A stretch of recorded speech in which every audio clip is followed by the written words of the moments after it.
అందరికీ నమస్కారం.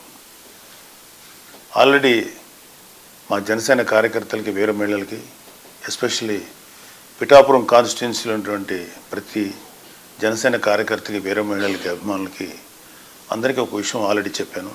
అలాగే కూటమిలో ఉండేటువంటి కార్యకర్తలకి నాయకులకి మహిళా కార్యకర్తలందరూ కూడా ఒక విషయం చెప్పాము.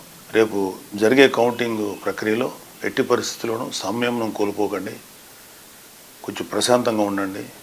విజయం కూటమిని వివరించబోతుంది.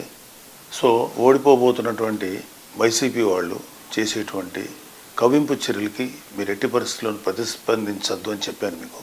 కానీ రీసెంట్గా వైసీపీ నాయకుడు సజ్జల రామకృష్ణారెడ్డి వైసీపీ కార్యకర్తలను రెచ్చగొట్టే విధంగా వ్యాఖ్యలు చేయటం మేము ఖండిస్తున్నాం.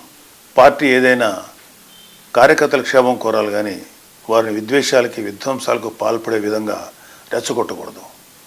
అలాగే వైసీపీ నాయకులు వారు ఓడిపోతున్న విషయం జీర్ణించుకోలేకపోతున్నారు. విద్వేషాలు రెచ్చగొట్టి కార్యకర్తలను బలి చేయాలని చూస్తున్నారు. వైసీపీ కార్యకర్తలైనా ఇతర ఏ పార్టీ కార్యకర్తలైనా ఒక విషయం గమనించుకోవాలి. ఆంధ్రప్రదేశ్ రాష్ట్రంలో ప్రజలు తమ నిర్ణయాన్ని ఓట్ల రూపంలో ఎప్పుడో వెల్లడించారు. గతంలో ఎన్నడూ లేని విధంగా ప్రజలు వైసీపీపై తమ వ్యతిరేకతను ఓట్ల రూపంలో చూపించారు. తాజాగా వెలువడిన అన్ని ఎగ్జిట్ పోల్ సర్వే ఫలితాలు కూటమికి అనుకూలంగా వెలువడడం కూడా వైసీపీపై ఉన్న ప్రజాగ్రహాన్ని తెలియజేస్తున్నాయి. ఇక కౌంటింగ్ చేసి గెలుపొందిన వారిని ప్రకటించే ప్రక్రియ మాత్రమే మిగిలింది.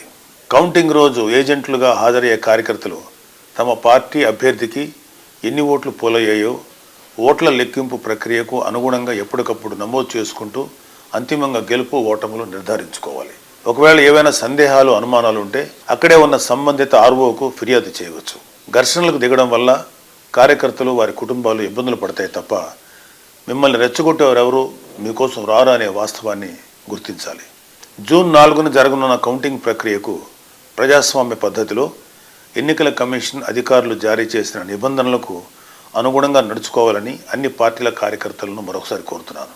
వైసీపీ కార్యకర్తలు చెప్పేది ఏంటంటే దయచేసి మీరు మీ నాయకులు మిమ్మల్ని రెచ్చగొడితే దయచేసి రెచ్చిపోకండి. మీరు వైసీపీ కార్యకర్తలు, జనసేన కార్యకర్తలు, టీడీపీ కార్యకర్తలు, బీజేపీ కార్యకర్తలు ఎవరైనా ఓకే. మీరు ముందు ఒక రాజకీయ పార్టీ కార్యకర్తల కన్నా మీరు ఒక మనిషి, మీకు ఒక కుటుంబం, మీకు ఒక బాధ్యతలు ఉన్నాయి.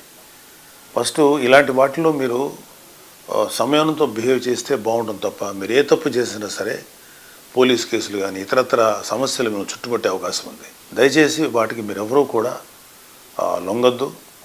న్యాయబద్ధంగా, చట్టబద్ధంగా, ప్రజాస్వామ్యయుతంగా ఈ ఓట్ల లెక్కింపుని ప్రక్రియని మనం సంపూర్ణంగా నెరవేర్చుకుందాం. దయచేసి ఎవరూ కూడా ఆవేశాలకు లోనవద్దు. ప్రజాస్వామ్య స్పిరిట్ని మనందరం గౌరవిద్దాం. అలాగే ఎవరైనా సరే ఇంకొక ఇతర పార్టీ నాయకులు కానీ ఇతర పార్టీ కార్యకర్తలు కానీ రెచ్చగొట్టినా సరే దయచేసి ఎవరు రెచ్చిపోకండి. ఎవరు విన్ అవుతున్నారో ఎవరు లూజ్ అవుతున్నారు అనేది ఆల్రెడీ నిక్షిప్తమైంది. ఓన్లీ జస్ట్ అనౌన్స్ చేసి బయట పెట్టడమే తరువాయి. సో మీరు ఇప్పుడు ఏ కార్యకర్త అయినా ఏమీ చేసేది లేదు. జస్ట్ హుందాగా ఏదైతే ఫలితాలు వస్తాయో వాటిని స్వీకరిద్దాం. Thank you. జై జనసేన, జై హింద్.